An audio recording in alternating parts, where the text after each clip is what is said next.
You need more work than anybody, don't you? Whoa. See, I'm moving forward without no. Whoa. Whoa.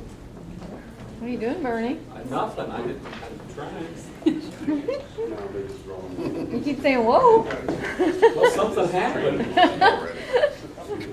Make it stop. Make it stop. Did I screw it up? I I can't. think there you go. See, Greg, I had to use that this, and then I went. I made it go. See, it went back. It's probably that roll. But then it does that other thing.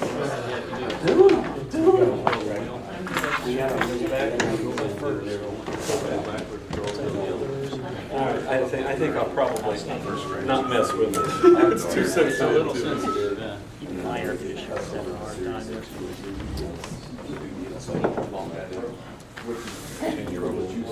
Okay, well, I guess we'll go ahead and get started. Today's session is on harassment in the workplace. Bernie Kirsch is with Deaconess Concern, and he's going to speak a little bit. And if you got any questions, please feel free to ask them. Okay, appreciate that. I'd like to get started. Depending on how much detail companies want and things like that, I have done this training in, a couple hours. One time, one company had me do it in a 3-hour afternoon with a break in the middle and all that. I've been told I got 30 minutes, so real fast. I'll probably take 45 at least, okay? So if that's, people start leaving, then I'll know it's time to stop. Concern EAP, we deal with a lot of things. One of the things over time that I've gotten to do is I've gotten to do a lot of trainings, and one of them that I've somehow gotten to be a speaker on is the harassment. And originally we talked about harassment and sexual harassment only. Now we're talking about all the harassments that are involved, and I mentioned those in here. I'm here to tell you there's a lot of profile stuff. You will read these things. You have read them, I'm sure. The head of Toyota in New York City, that Toyota settled for millions of dollars because he took his secretary along and they only got one hotel room on business trips, and that was part of her job expectations-wise. All kinds of stuff, okay, a lot of high profile. Walmart's had some stuff and all that. I'm here to tell you that it happens in Evansville, Indiana, and Southwest Indiana, and in northern, whatever part of Kentucky this is, and Illinois and all that around here. I've been involved with it. I've seen the victims, and I have seen the harassers. People do really dumb things in this world, okay? And I'm here to tell you it really does have a big effect. So I do want to kind of just move on if I can. The first thing I want to tell you is that by the way, you've got a handout, and you've got some of the slides, not all of them. If I gave you all the slides, then you just have to read and wouldn't have to talk. Anyway, first thing I want you to tell you is it's expensive. This is the EEOC, Equal Employment Opportunity Commission, is the agency of the federal government that monitors this, that reports go to, and et cetera. These are sexual harassment claims. These are not other ones. These are claims that have put in. From the years 1993 to the year 2009, you can see numbers, okay? You don't have that sheet. You can click on the EEOC website and check it out. These are the number of charges in the United States. Does it astonish anybody that, let's see, where was the big one? 15,400, the year 2000, there were 15,836 charges, claims that made it to the EEOC complaint procedure of sexual harassment in the United States. Okay, there's 50 states, there's how many, these are in Indiana too, okay? So these are the numbers, this is what it costs, this is company cost. Once the process gets put in place, companies are basically getting out the checkbook and writing out a checkbook, okay? Writing out a check. We're talking millions. We're at $51 million in 2009. We're paid out by companies in the United States to people who were harassed sexually. All right? Just be aware. And here's the little catcher. We always go for the deep pockets, right? The company gets sued. If something happens at Deaconess Hospital, the hospital gets sued. Individuals are also held personally liable. Okay? If these things come up into hearings, there have been judgments of $20,000, $40,000 against individuals. Now that's not the multi-million dollars that you might get from a company if you were a harassed person that a judgment is made against. Okay? But I don't know about you, but I don't have an extra $40,000 sitting in the bank account ready to pay out for a harassment claim. people are held individually liable as well as company, okay? The other category that we always make sure we point out is it's not only a female thing.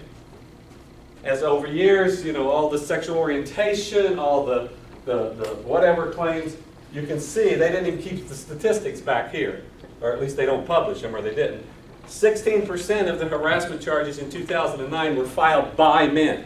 Men were harassed, sometimes by men, sometimes by women, etc. Okay? So just be aware that it's a real thing, all right? The legal background is in the 1964 Civil Rights Act, okay? There was really an 1864 Civil Rights Act too. What would have 1864 Civil Rights Act said? Anybody know? Yeah, it was black, it was racial. 1865, actually, I think it was. There was a law passed by the federal government that said all people will have the same rights as the white citizen. 1865, the law said that. Okay? And then in 1871, by the way, they also passed a law that said federal government rule. Okay? What that means is, what happened was states after, we had the war, we had the law that says blacks have the same rights as whites. And then we had all these states going out there saying, but not here. States were passing states laws saying it's okay to have separate bathrooms, it's okay to do all this stuff in my state. The federal government then said, if you're part of our government, federal law oversees state laws. So those are really kind of harassment laws. Those were kind of discrimination laws. So in 1964, we got the big civil rights, it's a discrimination law. The Civil Rights Act was a discrimination law that prevents and makes it an unlawful employment practice to discriminate against an individual based upon race, color, religion, sex, national origin, and the courts over time have added other things. Sexual orientation and stuff like that, disabilities, about ADAs and all that stuff. So it's an unlawful employment practice to discriminate against people based upon certain things. Well, one of those things, of course, is sexual. This is an action which basically denies opportunity, privileges, roles, rewards on the basis of gender. Okay? We cannot say men get paid more for a woman. Women don't get as paid as much for this job. There are a lot of people that used to do that. There are a lot of companies that used to do that. I would assume that gender doesn't figure into your pay scales here. Right, ladies? Sexual harassment is a form of sexual discrimination, which is then an unlawful employment practice. That's the legal concept you guys got to have. Okay? And I can, remember, this is 3 hours I'm trying to run through. Okay. Discrimination, we talk about it, all right? Come on, there you go. This thing thinking about it? We talk a lot about the sexual discrimination. That's what gets all the notices. That's what gets all the press. That gets all the settlements and stuff like that. When a company like George Cook, the whole Cook Enterprises groups and all that, they are required by a federal law to provide an harassment-free workplace. Okay? And the harassment including race and color, religion, gender, sex, whichever we prefer to call it, national origin, age, disability, and sexual orientation. It is remember those other things? So remember that word. It is an unlawful employment practice to discriminate against somebody for any of these things. Some guy told me once he was told in an HR interview, we don't hire Jews here. He was told that. This is when I was living out in Baltimore, and I was a real Jewish community. Guy says, we don't hire Jews here. Get out the checkbook, man, you're going to be sued. Etc. So, and I'm here to tell you that in an EAP setting, these things are taking place. I'm here to tell you that within I got to be careful because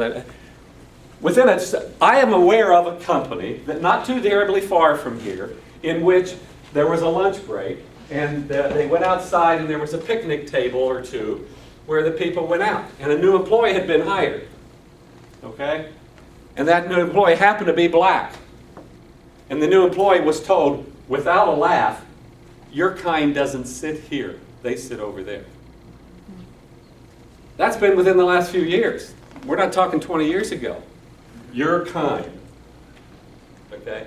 So we're talking about all these things. And as a counselor, as somebody that sees the harasser and the victim, we call them the harasser and the victim. I've seen race, I've seen religion situations, we've seen the gay people that have been, et cetera. Age, disability, all of these things take place in the workplace. Okay? Disability. Some lady was, never mind. I'm not going to tell you lots of stories, maybe I will. That's why it takes 3 hours sometimes. But periodically, okay, I get up here. A lady was calling in sick. She had worked for 20 years at the company. Stellar, employee, etc. And she had gotten sick, and she had some disability. And for a period of about 6 months, she was off and on fighting a disability. Okay? And it involves something medical. All right? During the last 2 or 3 months of that 6-month time period that she was really working when she could have been off on FMLA and all that stuff, she was finding little medical things left at her desk that were clearly intended to harass the hell out of her. Okay? They were intentional, etc. Not here. I wouldn't tell a George Cook story here. Okay. The point is, we're not talking about just sexual stuff, okay? Now, a lot of the presentation here from here on goes sexual, but you look like intelligent people. So what I'm going to tell you is, whenever I say sexual, you hear racial, all these other things, okay? And I can do 10 or 15 minutes on each one of them, but we won't. How's that? State laws and the federal government, over time, there have been all kinds of lawsuits and stuff that have fine-tuned it. Originally, you know how we got to the reported by males and sexual orientation thing? Some guy went out on a setting and whatever, and he came back in. It was like a 2-week, he was out on one of those, the Gulf, where you get oil out of. They got, what do they call that big thing out there? A rig, one of those rigs or whatever. And they go out 2 weeks, and they come back in. And then they take another crew out for 2 weeks, and they live out there. Guy came in one time, was an all-male workforce, said he'd been harassed. He'd been sexually harassed. I'm not going to give you the details, but you can use your own imagination. You know what the first ruling was? You're not a woman. The harassment laws don't apply to you. We sue, we take it to the next one, etc. And now all of a sudden, through all the courts and stuff, now sexual orientation, males being harassed, all made it through the courts, so now it's part of the law. Okay? So that's all that's about. Well, this is the thing. Does the gender of the harasser or the victim, we call harasser victim, male to female, female to male, same sex. The harassments take place. What is the definition of sexual harassment? Unwelcome sexual behavior, advances, requests for favors, or other verbal or physical conduct constitutes harassment when it's a condition of the employment. Okay? The conduct is made a condition of the employment. I'm going to summarize this in a minute. Or keywords are the rejection of conduct, the basis for the employment decisions, and then whether or not the unreasonably interfering with individual's work performance or creates an intimidating, hostile work environment. 3 things I just said. Okay, the first one was whether or not you get the job is based upon whether or not you are female and I get sex from you. We don't hire Jews here. We don't hire anybody over 30, or younger than 30. In other words, the basis of whether or not you get the job is a form of harassment if you're basing it upon certain things. Whether or not you get the raise, once the person's employed, submission to, you're cuter than her, so I'm going to give you the raise and her not, that kind of thing. Those kinds of things are the employment decisions, and then the hostile work environment. Take a pause a minute. I'm going to pick one of these ladies. I work in the medical system. See, they're already nervous now. They're thinking, oh my God, what's he going to do to me? Aren't you? You're nervous, aren't you? Don't be nervous. Don't be nervous. I work in the medical system. What's the medical system? We got all these male doctors and these female nurses, right? I mean, that's the traditional system, right? And you ever been to a hospital and you work, there's this long hall, and there's this nurse's station, and the doctors walk up to the nurse's station, and they go, oh my gosh, Nurse Jones, Oh my gosh, you look you're tense today. Calm down, man, you need to relax. Has that doctor harassed her? He physically touched her? Has he harassed her? Huh? Depends. It depends. Well, it depends on what? If it made her uncomfortable. If it made it uncomfortable. If I do that and she looks up at me and says, Doc, I hope you don't do that again. I really don't like it when you touch me. Please don't touch me that way. And she's told me that, and the next day I come in and nurse, whatever, nervous. You still look tense. Now am I harassing her? Oh, yes. Of course. Of course we have. That's a part we have to learn. Now, all harassment, we always say, and don't miss this, you don't have to get a warning. Okay? We'll talk a little bit here in a bit about common sense stuff, reasonable person standard. You know, there have been females, well, there have been females raped and whatever in the workplace, but let me ask you the clerk. The nurse is standing up working on a chart. Okay? The doctor comes in and says, nurse nervous, oh my God, and pats her on the butt. Calm down. Walks by. Is he harassing her? Does she have to say, I don't like it when you hit me on the butt, please don't do that? No.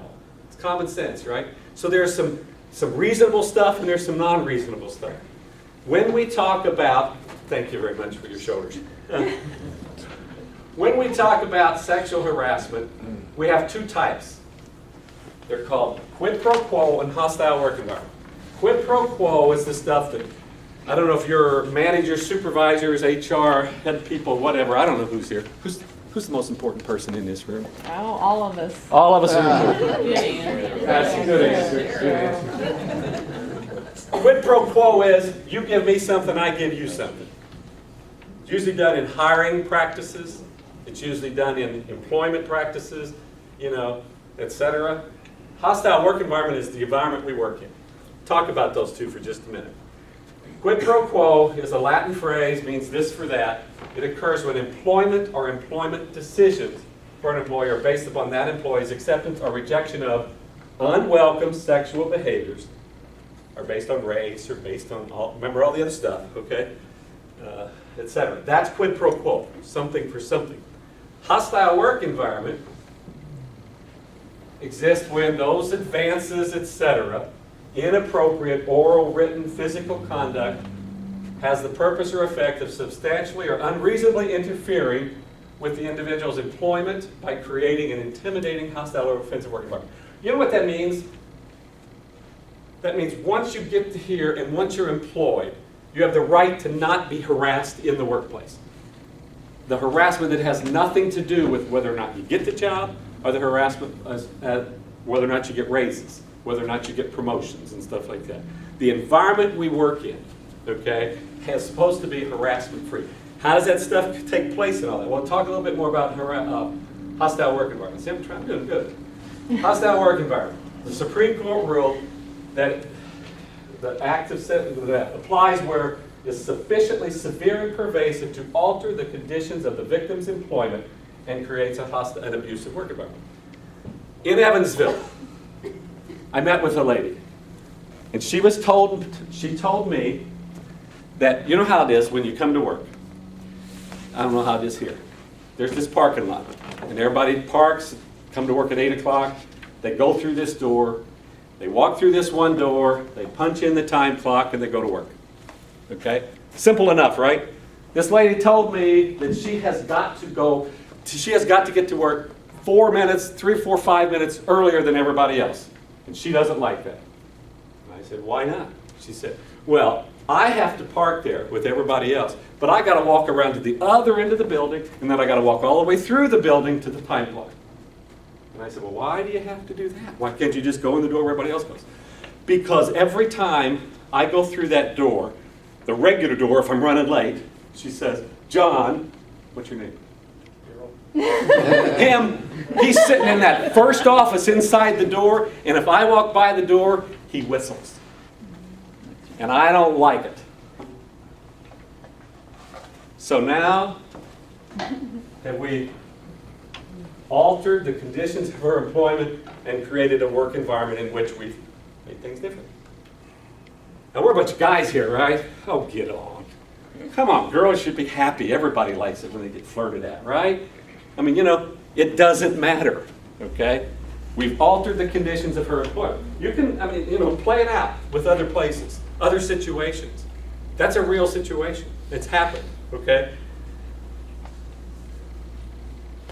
Hostile work environment is usually judged by the reasonable person standard. I went over and I touched her shoulders and you all said, he's just an old doctor. He doesn't mean anything. He didn't harass her. Pretty much 10 out of 10 people in here looked at that and said it was not an harassment. Once she told me don't do it, 10 out of 10 people said it was harassment if I did it again. Reasonable person standard. The victim's perception is what counts, not the harasser's intent. Very important concept. Don't miss that. Okay?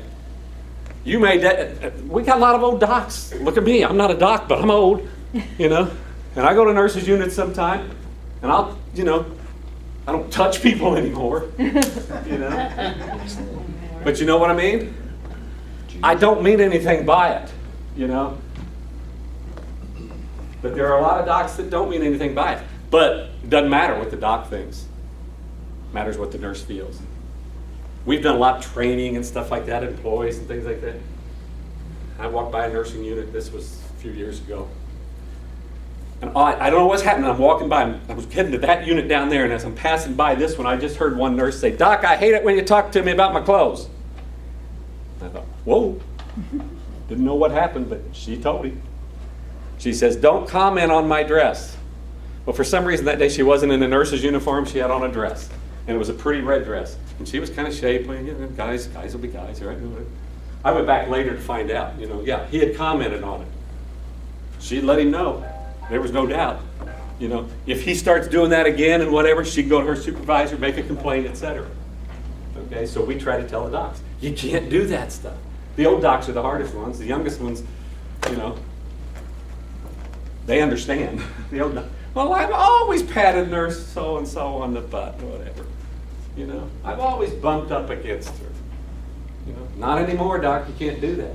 You just can't do that, okay? The reasonable person standard, and it's the victim's perception.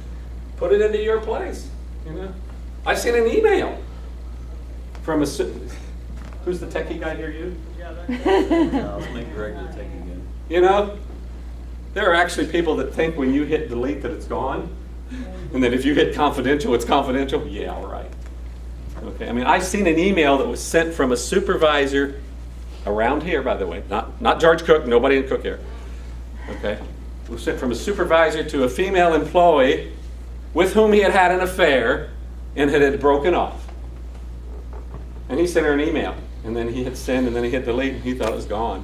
And she made a claim, and one thing led to another, and stupid.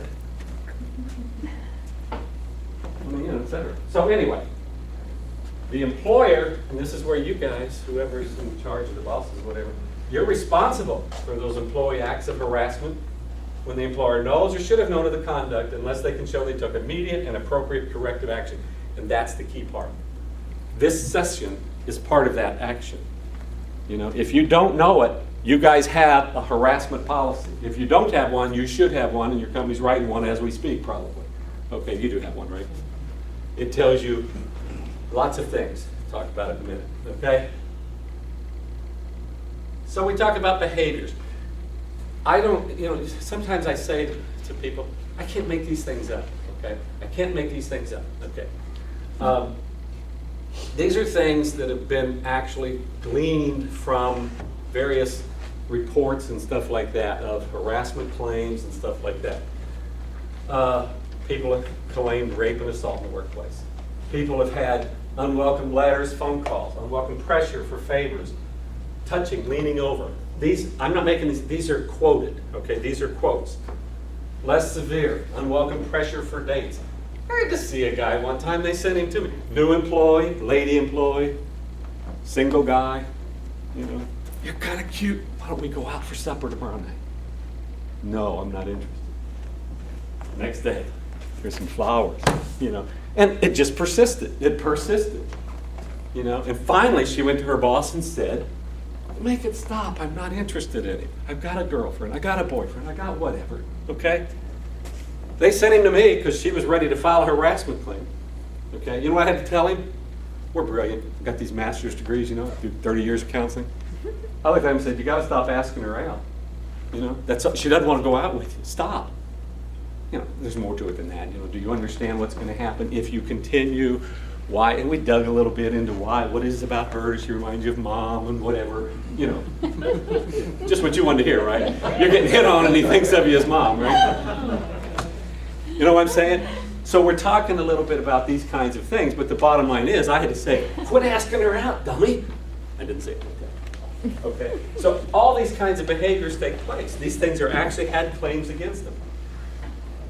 I'm here to tell you that the person, the victim, take it real serious. The person that is harassed is just devastated. I can do an hour on what happens to people. I'm going to do almost nothing on it. There are physical symptoms. There are psychological symptoms. People get depressed. There are declines in work performances, the self-esteem. Just imagine what it's like to be hit on as an object. Guys have a real hard trouble with that. You know, women are it's devastating. It is devastating. It causes all kinds of things. People end up quitting and stuff like that. It causes the company high turnovers, productivity, absenteeism, and legal fees. Because if the person files a claim, they don't get to take it back. Once the claim's made, the claim's made. And even if the person says, oh, never mind, I don't want to go through it, it goes through. Okay? So it can cost the company a lot of money. All right. These are the things that actually have shown up. Other times, said behaviors, these are just some examples of things. Okay? Just, these are things, telling sexual jokes.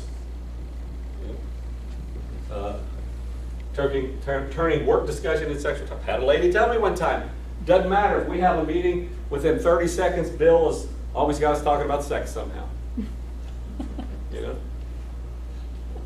know, I mean, people will tell me these things, okay? Turning it into sexual topics. The joke of the week. I had a lady tell me one time, I don't want John to ask me every Monday morning if I got any this weekend, and you know what he meant.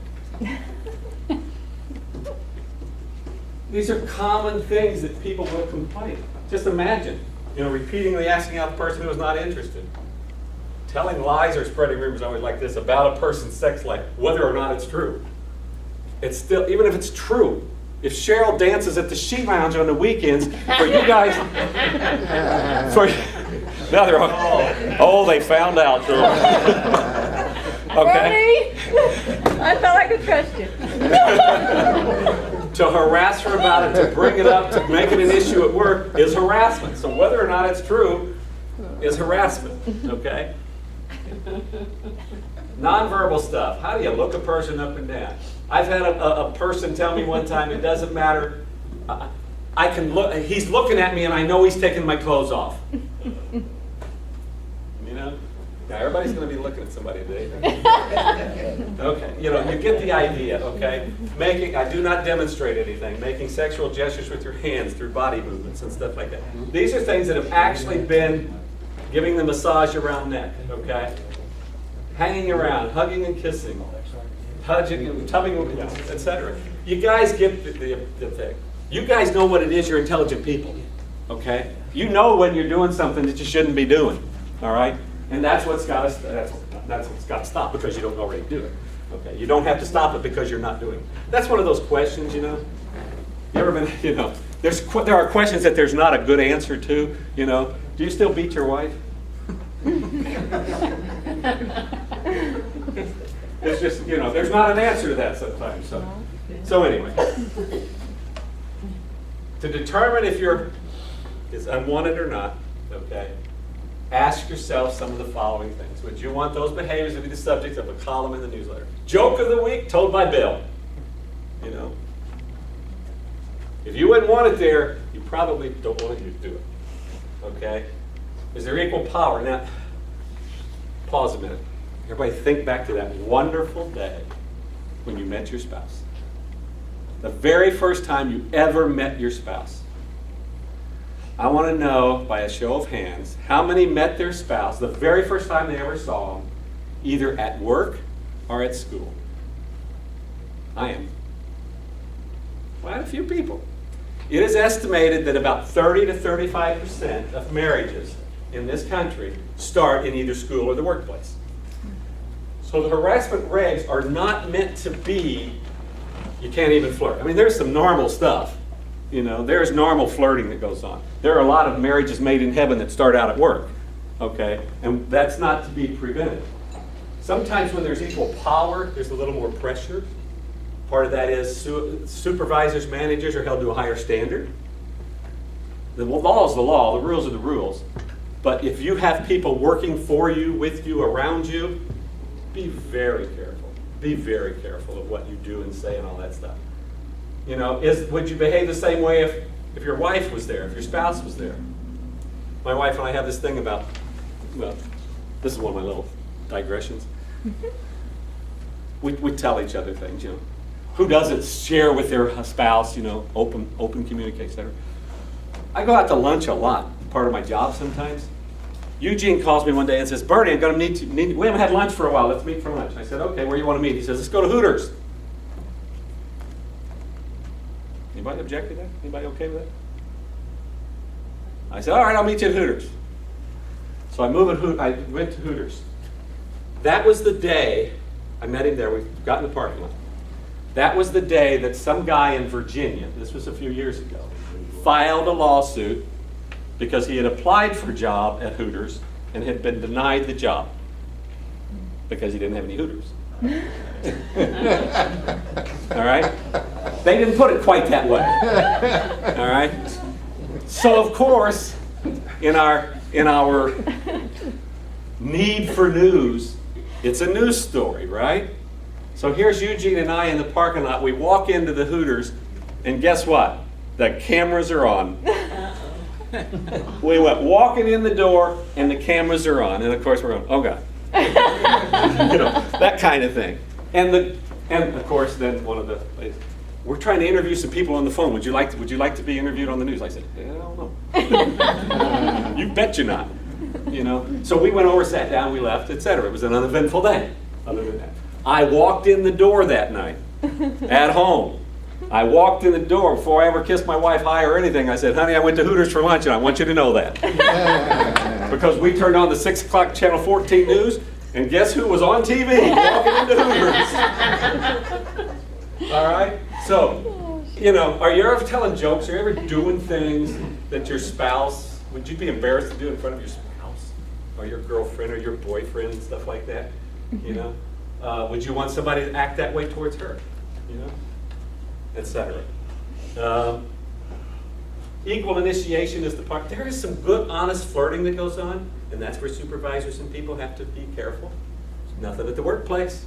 It's okay to have a private life, you know, etc. For the most part, you know, there's some rules with that. If you ever think about dating somebody at work or something like that or whatever, time to go see a counselor. There's a lot we can ask ahead of time, prevent a lot of problems later and stuff. You know, kind of that compatibility stuff and all that. So what to do if you're harassed? What we tell people to do, there's lots of things you can do, all right? Some very specific ones. We're going to summarize in a second. If it's harassment and you feel harassed, take it serious. Don't ignore it. Ask the person to stop. Don't touch my shoulders. Don't talk about my clothes, etc. I say use the I statements a whole lot. I feel uncomfortable when you comment about my clothes. Please don't do that, you know, etc. In other words, if you're the harassed person, do something, say something. Don't do nothing, okay? We summarize it, and I think this one is in your place. We call it the 3 R's: respond, record, and report, all right? If a person feels harassed, you need to respond. I don't like it when you do that. Please stop, okay? Record it. Somehow, all these things come up months later, weeks later, you know, important, whatever. We tell people to, you know, send an email. Cheryl, you were there. You know, Bill was telling us that dirty joke at lunchtime. I really wish he didn't do that. You know, Pete was with us. We had hamburgers at Taroni's or, you know, whatever. You know, just somehow you got your little paper trail. All right? And then you report it. Continuing harassment should be reported.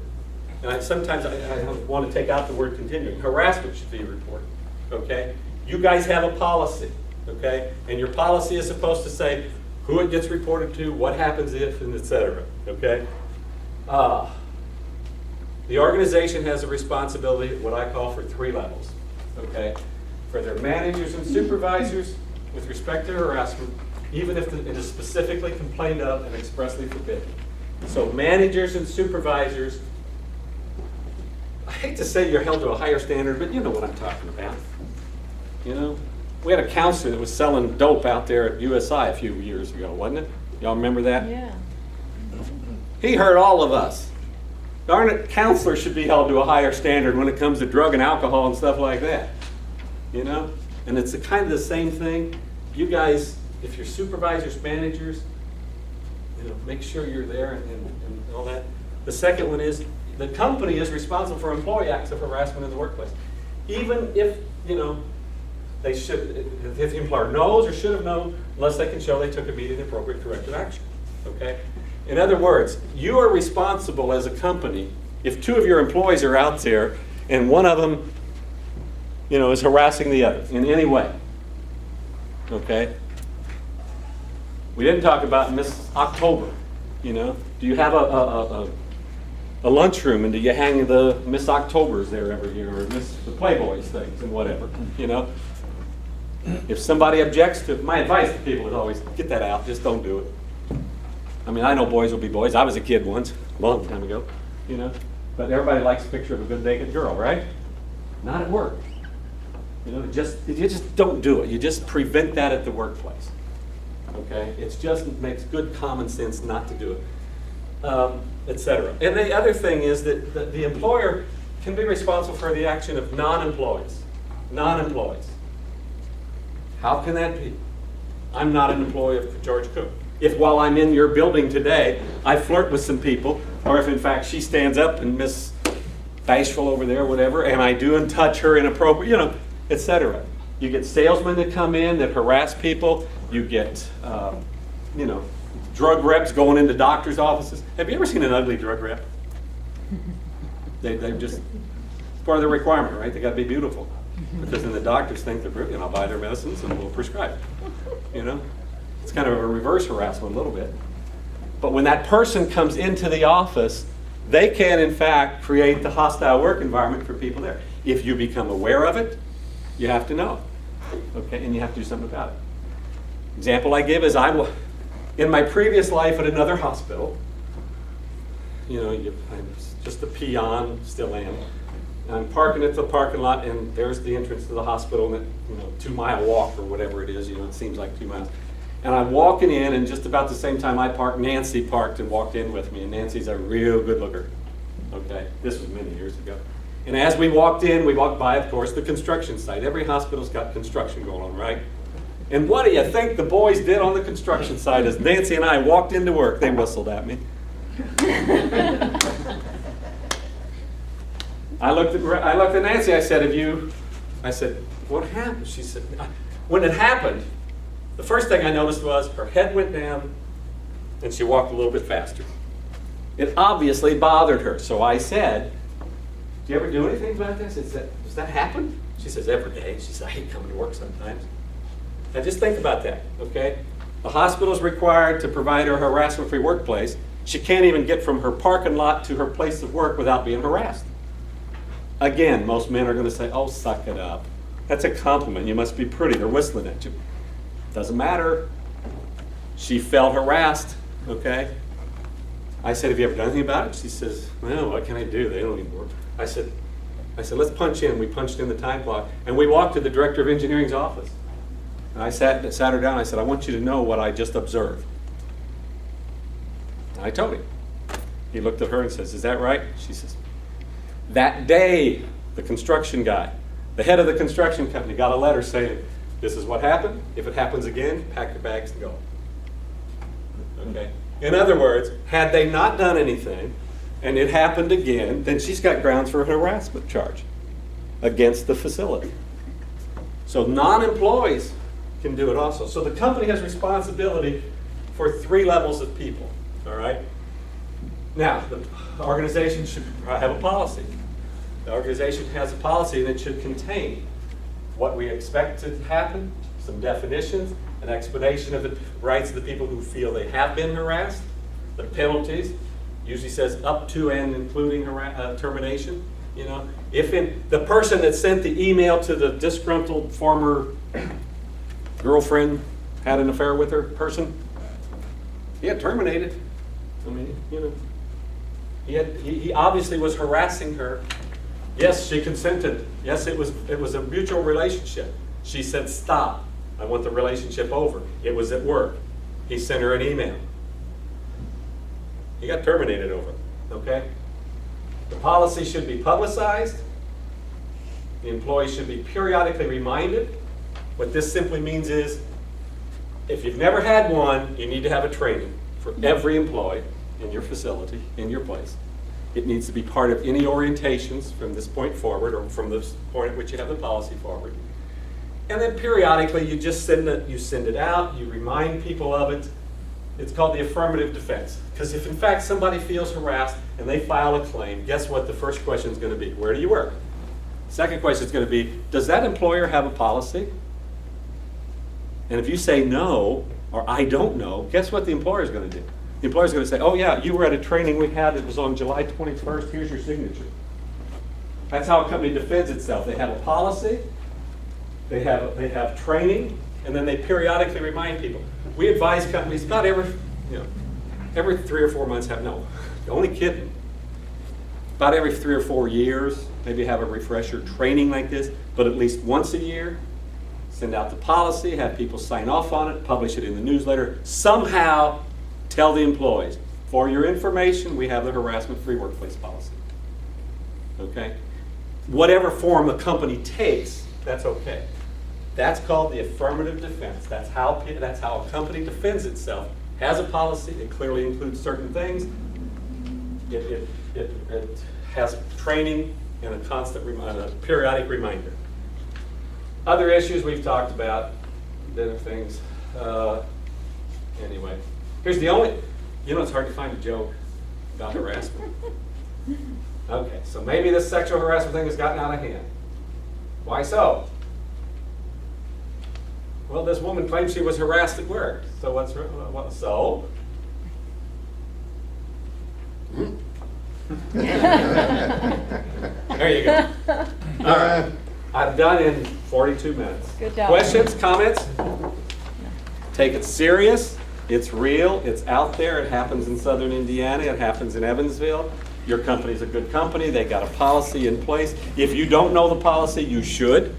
If you don't have a copy of it, you should. And we always make sure that the policy reflects the person has 2 options. Okay, most of all, the people will say the supervisors are the harassers, not us. Okay, so the policy usually reads, if you feel harassed, report it to your supervisor or the Human Resources Department. So that, the person doesn't have to, yeah, you're harassing me, here's my report that you're harassing, Okay, so you give them a second option. Some of them don't even do the supervisor, some of them do the HR. But we were even involved in a harassment situation that involved the HR department. So anyway, I just keep rambling. You guys got to just get up and go, or else I'll keep talking. Thanks, Murray. Talk to y'all later. Thanks for coming. Yep. Appreciate it. Cheryl, what makes you work? That's a secret.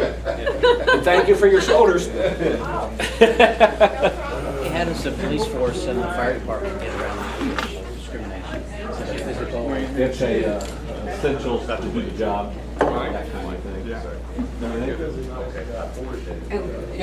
What if you could show you're a 40-year-old in great shape and really wanted to be a police officer? Well, That's that's a very good question.